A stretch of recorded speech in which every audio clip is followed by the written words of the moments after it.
여의도 타임즈 시간입니다. 아침에 나온 증권사 리포트 두 종목을 골라봤습니다. 이 두 종목은 사실 코로나19 때문에 어려운 부분이 있었는데 이제 이를 극복할 수 있는 개선 요소가 있다고 해서 찾아봤습니다. 둘 다 목표 주가 상향 요인 지금부터 파악해 보도록 하겠습니다.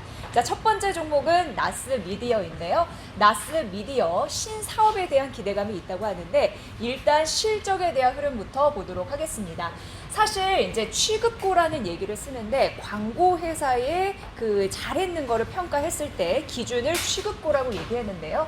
2분기 실적으로 봤을 때 별도 취급고는 1,366억 원으로 작년과 비교했을 때 2% 하락한 흐름들이 나타나는 거고요. 그리고 플레이드, 이게 자회사인데 이후에 자세히 말씀드리겠지만 자회사 플레이드 연결 취급고 같은 경우에는 670억 원으로 기록이 됐는데 이게 좋지 않았습니다. 전년 동기 대비해서 44%나 감소하는 흐름들이 있었는데요.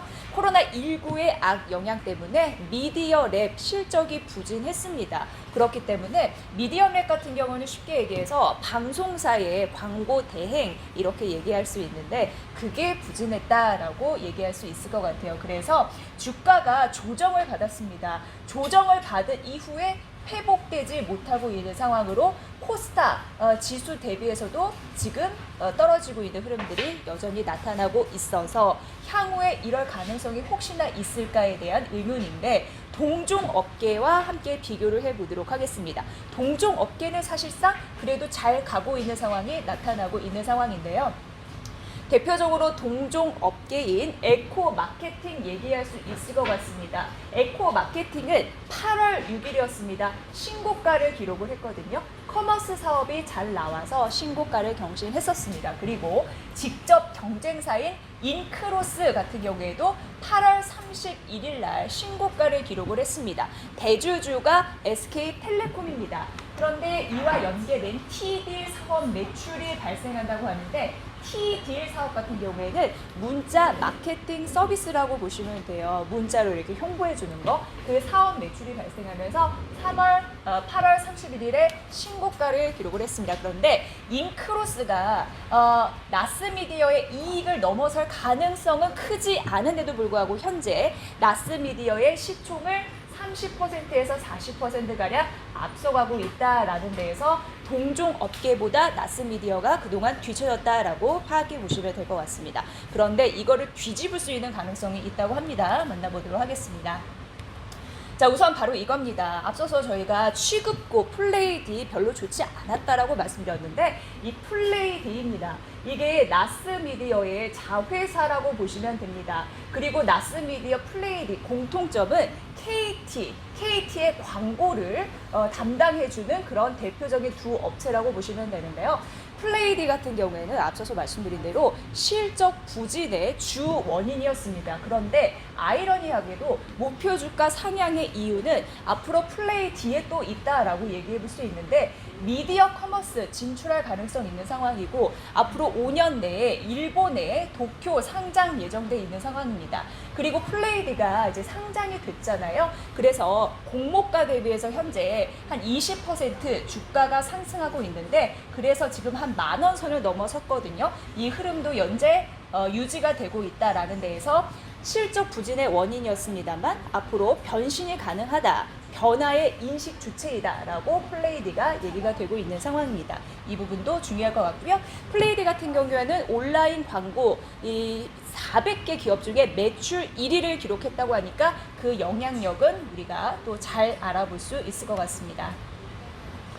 자, 그래가지고 조금 더 긍정적인 흐름들은 3분기 실적 턴어라운드가 가능하다라는 부분이고요.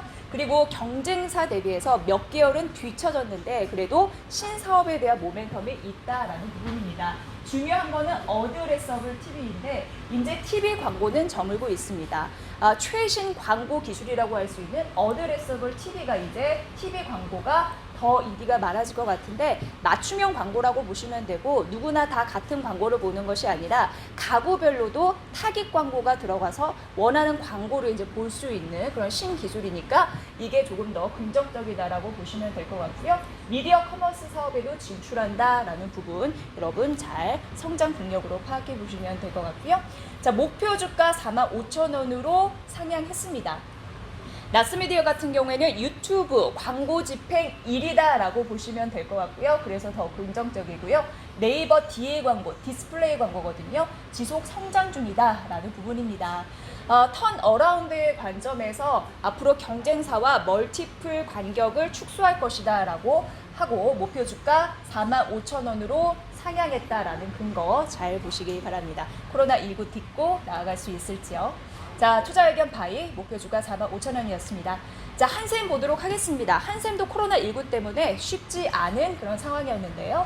코로나19 영향 때문에 직매장 그리고 대리점의 집객수가 감소하고 있는 상황이고 가장 또 중요한 거는 부동산 규제 강화 때문에 주택 거래량 이게 감소하고 있다라는 부분입니다. 상반기에 실적이 좋았던 이유는 주택 거래량이 잘 나와서였는데 하반기 가면서 이게 감소하는 추세이고요. 온라인이 조금 잘 해줘도 주택 거래량 감소에 따라서 수요 위축에 대한 우려감은 여전한 상황이고 향후 2년 내에 입주 물량이 크게 늘어나기는 어려워서 큰 실적 반등은 요원하다라고 생각하는 것으로 판단되고 있습니다. 자, 3분기 실적은 그래도 증가할 것으로 예상되고 있는데 이것도 좀 희비가 엇갈리는 부분이 3분기 같은 경우에는 전년 대비해서 실적이 대폭 개선되겠지만 전 분기와 비교해서는 부진할 것으로 전망되니까 이 수치도 꼭 파악을 해보셔야 될 것 같고요. 일단 리하우스, 인테리어, 온라인 이거는 둘 다 괜찮습니다. 하지만 그 외의 사업은 전분기 대비해서 역성장할 것이다 라는 부분이라서 조금 더 지켜보셔야 되는데 목표 주가 상향 근거는 바로 리하우스에 있었습니다. 그 부분을 좀 보여드리도록 하겠습니다. 이제 한샘의 그 핵심 축이라고 얘기할 수 있을 것 같습니다. 바로 리하우스인데요. 이 리하우스가 상반기 실적을 또 이끌었던 대표적인 핵심 성장이었는데 리하우스 같은 경우에는 지금 초기 사업 분변이라고 합니다. 그래서 전체 매출의 한 2에서 3% 정도 점유율을 차지하고 있다는 거고 한 건당 2,600만 원 밖에 안 된다라고 얘기를 하고 있는데 그래서 시장 점유율이 늦고 단가가 올라가면 앞으로도 성장 여력은 크다라고 얘기가 되고 있어서 리하우스를 중점적으로 잘 봐야 된다라고 증권사 애널은 얘기했습니다. 자, 그래서 한샘, 리하우스를 발판으로 선장하고 있는 그런 상황이다라고 말씀드렸고요. 다만 밸류에이션에 대한은 높으니까 이 부분은 조심하세요라고 얘기를 했고 목표 주가를 올려 잡았습니다. 10만 5천 원으로 상향 조정됐으니까 이 부분 보시고요. 투자 유의사항까지 전해드렸으니까 잘 참고해 보시길 바랄게요. 자, 올해는 코로나19 속에서도 이 부담감을 딛고 올라갈 수 있는 목표 주가 상향된 종목 한샘과 그리고 나스미디어까지 살펴봤습니다. 여의도 타임즈 시간이었습니다.